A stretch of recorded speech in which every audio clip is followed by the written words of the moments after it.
Саламатсыздар ма оқушылар, бүгін бізде 2-ші сыныптың қазақ сабағы 8-ші сабағымыздың тақырыбы зат есім. 10-ші жаттыққа қарай өлеңді түсіндіру. Шағала көлін қорғайды, топтың төлін. Егінші жерін қорғайды, тыр елін. Өлең мазмұны бойынша сұрақ қой және жауап. Шағала нені қорғайды? Көлін. Топан нені қорғайды? Топан төлін қорғайды.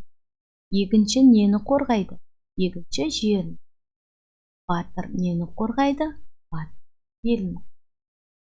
Қарамен жазылған сөздерге сұрақ.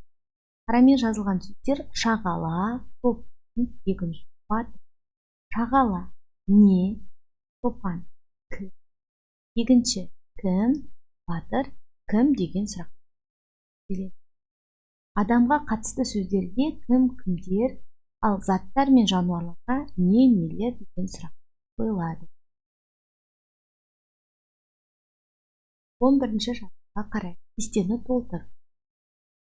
Алма, лақ, қалалар, қариялар, бала, ойыншықтар, сәби, мұғалімдер деп берілген.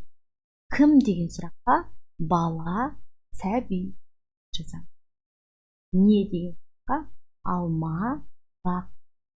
Кімдер? Қариялар, мұғалімдер. Нелер? Қалалар, ойыншық.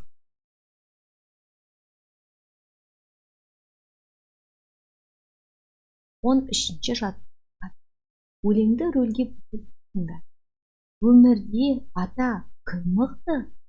Айтқан адам шындықты. Қасиет неде адамдық? Ізет, мейірім, адалдық. Өмірде не ең жаман? Сақтай алмау елді. Өлеңнен зат есімдерді сұрап. Зат есімдер адам, қасиет, ізет.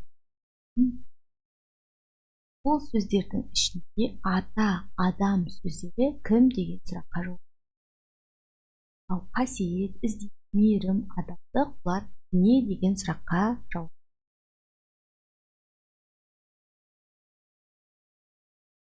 13-ші ойлан, ағам кім болды?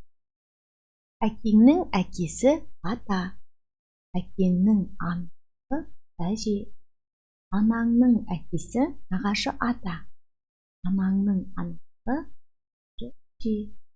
Өзіңнен кіші қыз болса, сіңілі, қыздар сіңілі деп жазамыз, ал ұлдар қарындас деп жазамыз. Өзіңнен кіші қыз болса, сіңілі, қарындас.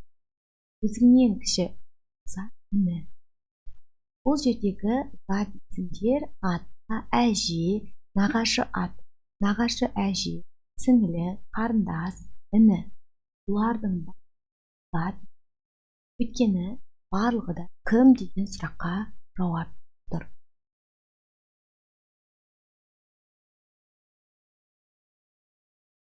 Сонымен балалар, бүгінгі біздің сабағымыз аяқталды. Көп рахмет.